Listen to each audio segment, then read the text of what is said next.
Welcome back to part three of our series of blog posts and information on Zwift racing. My name's Stephen Gallagher from Dig Deep Coaching.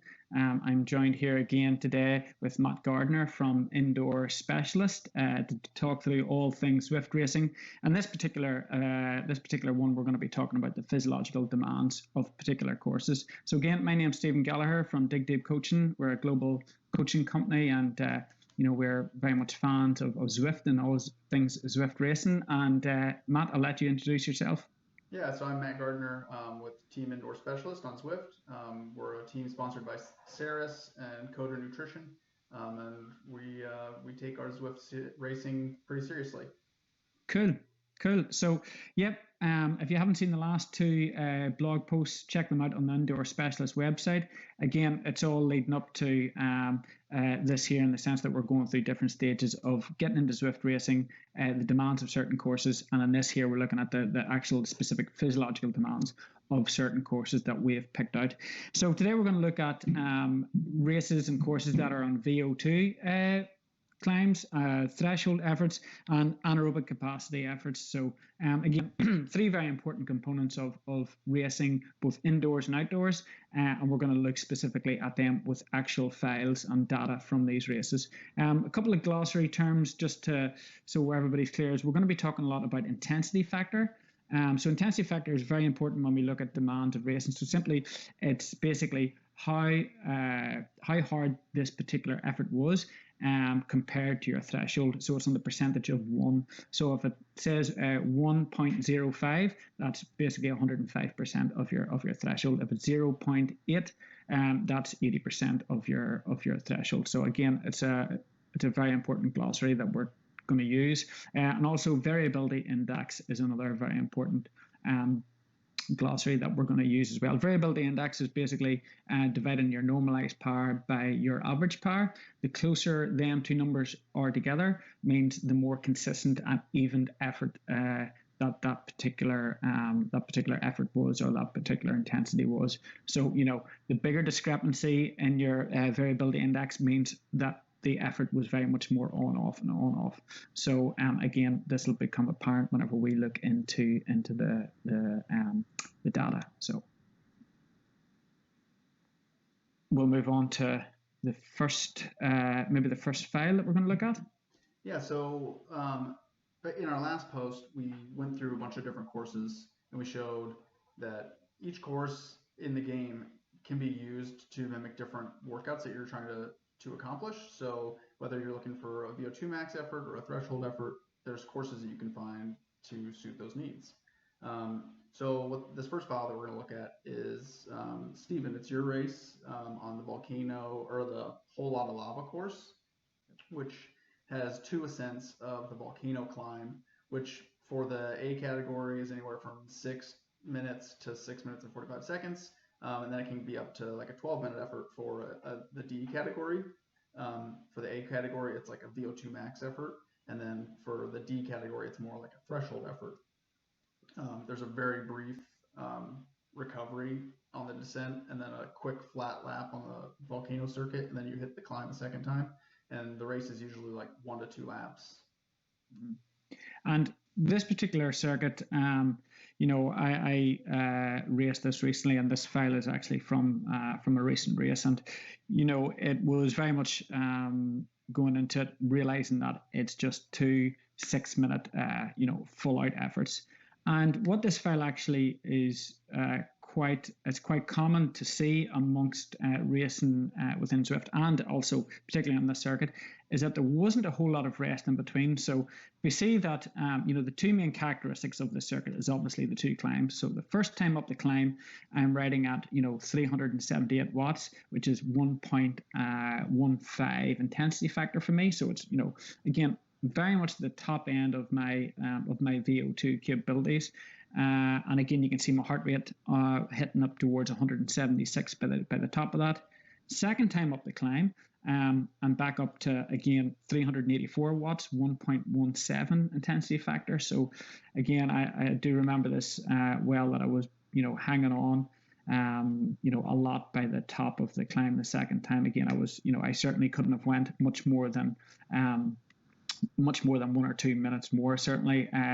But what is quite common to see in these sorts of races is that in between the climbs and before the climbs, that the pace was still high. And I think this goes to show why Zwift racing is so hard and why it's important to be relatively fresh for these efforts. Because if you see me going into the climb, it's 9 minutes at 320 odd watts, which is just around my threshold, just below it. Then you're going into a hard VO2 max effort at 6 minutes at the limit of my aerobic capabilities. Short descent back into 5 minutes at again 290 watts. You would call it in around my sweet spot, and then back into another 6 minutes at VO2 max before a short downhill and then a real hard kicker into the end. But there's two maximal 6 minute efforts. If you want to get 2 6 minute to 7 minute efforts at your VO2 max, again, this circuit is absolutely perfect for it. It's not too steep that you're having to really change your gears a whole lot. You can sustain that effort quite good.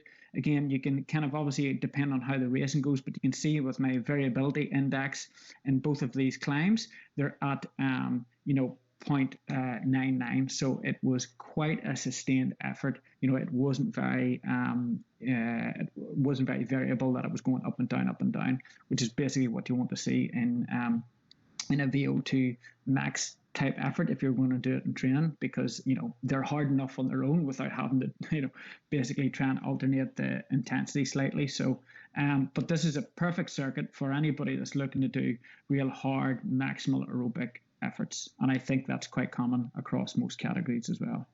Yeah. And so the next course that we're going to take a look at is Pete Cooper. He did a race on the Greatest London Loop, which has 2 Leith Hill ascents, which is the longest climb on London. For Pete, it was a 16 to 17 minute long climb. So very much threshold effort.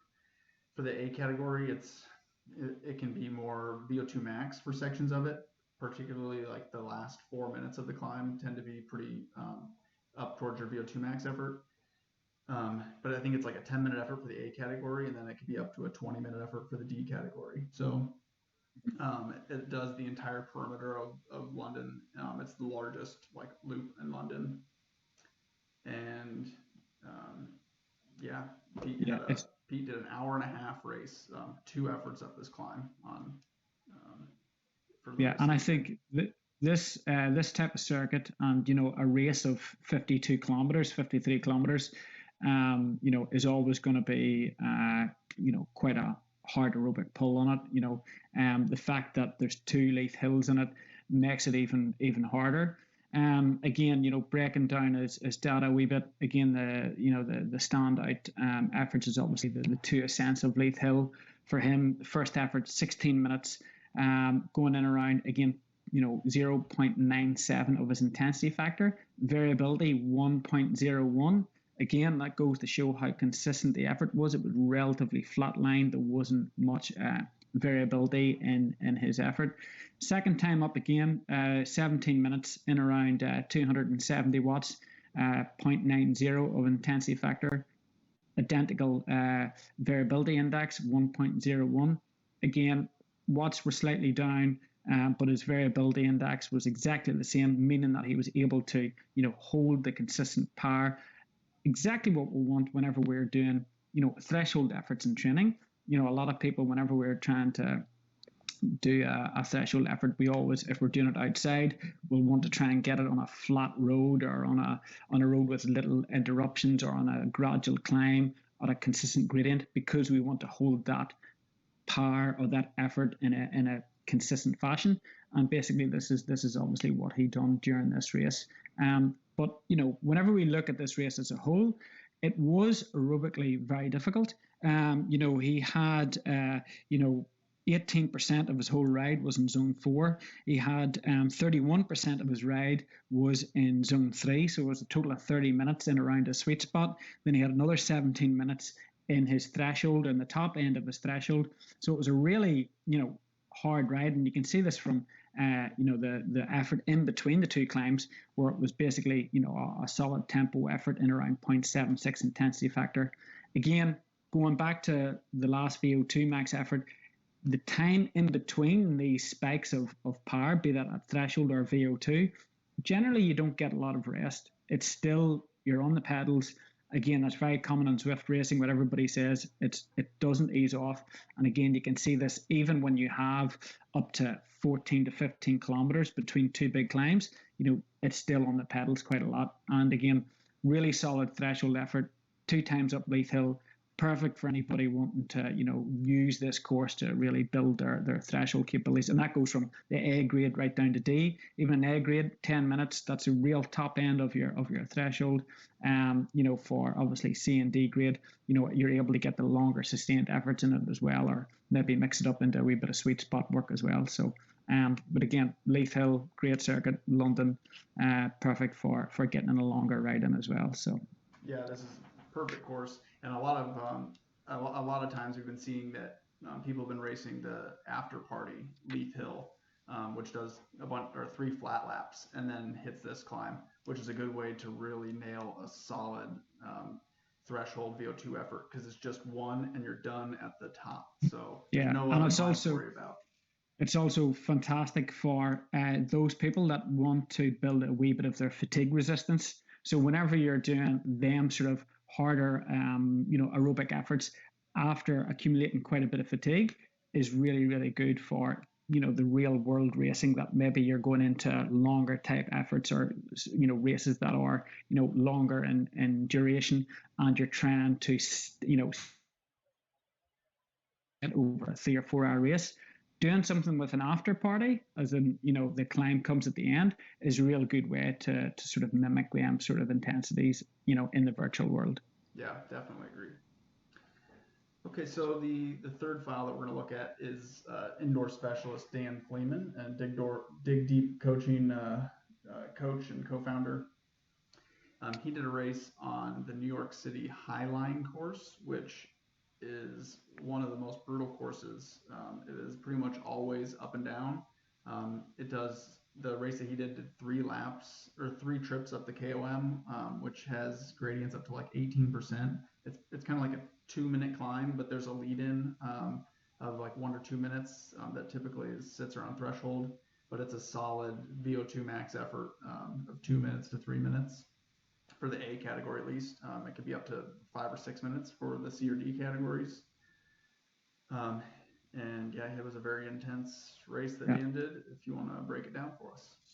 So yeah, I mean, as you said, the Highline course is very intensive, and this particular race was actually titled one of the Criterium Winter Series races. And I think the key component here to look at is just the variability index of this particular race. So it's 46 minutes long, 31 kilometers, and it's a 1.21 variability index. And what that shows us is that it was very much an on-off effort. So the intensity was quite polarized, in the sense that it was either a lot of time in zone 1 and zone 2, or it was very much in his zone 6, zone 5 and zone 6. He actually spent 12% of his time in zone 6, which was the highest percentage outside of zone 1 and zone 2. So there's very little time in threshold, very little time in a sweet spot, very little time in tempo, but it was either on or it was off, which is kind of what we want to see whenever we're doing capacity type efforts.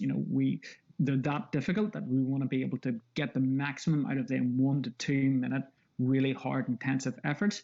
And this particular course enabled him to get that maximal effort out each time up the climb, plus try and recover between it before hitting it again. So if we look at each time up the climb, it was 3 times up it. The first time, again, he's doing it in around 2 minutes at 470 odd watts, intensity factor of 1.31. So he's like at 130% of his threshold. Again, really hard, 900 meters long, just about 2 minutes. Second time up it again, another real hard capacity effort, 465 watts, 1.24 intensity factor. Again, full on, no rest. This is stuff that's going to want you to have a bucket beside you. They're that difficult. And then third time up it, again, just before coming to the finish, 1 minute 50 seconds, 540 watts at 1.4 intensity factor. And from speaking to Dan, I do know that was him at his limit. You can see 194 beats per minute, maximal heart rate at the end. And again, this is a typical type of intensity that you would see whenever you're, let's say, going into your nocturne criteriums, in the summer nights, or either real hard, intensive small circuit races where you've got them full on 1 to 2 minute efforts and then it's backing off, full on 1 to 2 minute efforts and backing off. And this is very typical of what we see, on this Highline course, and particularly looking at Dan's intensity of this race. We can see that, in between the rides, the steady sections, he's doing 10 minutes at, 0.69 to 0.7 intensity factor in around a sort of 240 watts. So relatively steady between it. Again, later on in the race, another steady section of 10 odd minutes in around 0.6 intensity factor. Again, getting a good recovery before hitting them real key efforts up that climb every time. So again, polarized effort in the sense that it was either very much, backing off, recovering before hitting them real hard climbs every lap, which is 1 to 2 minutes. And I think the Highline is fantastic to sort of, utilize that course for that sort of intensity.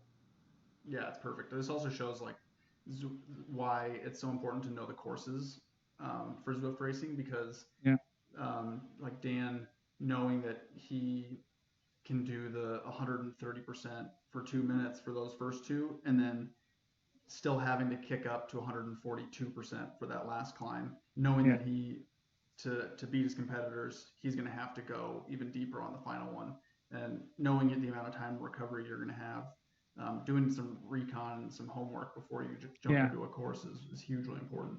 Yeah, I think that's really important. If you are aiming for a particular circuit or maybe a race series coming up, go and do some of your training sessions on that circuit if you can. If the worlds are able you're able to get in there and training, get in there, do your research, or just go and look at other people's Strava files. There's lots of information there on Zwift Insider. You'll see a lot of different stuff on courses and whatnot. But yeah, again, you can go on Zwift Power. You can see the results of previous races from the week before, 2 weeks before. Again, it gives you an idea of the ability of the people that you're racing against, plus the actual physiological demands of the event that you're about to go into, and implement that into your training and your preparation going forward. So, but I think that's 3, really good examples of types of courses and types of racing that, again, it helps you understand the demands of the racing, the certain circuits, the fact that Zwift has such a vast difference in courses and in the demands of the racing. Again, it helps people sort of implement that into their training, into the racing, and maximize this this virtual world to the most. So but I think that's everything. If anybody wants to look back, have a look at Indoor Specialist website, you'll see our last 2 articles and videos on it.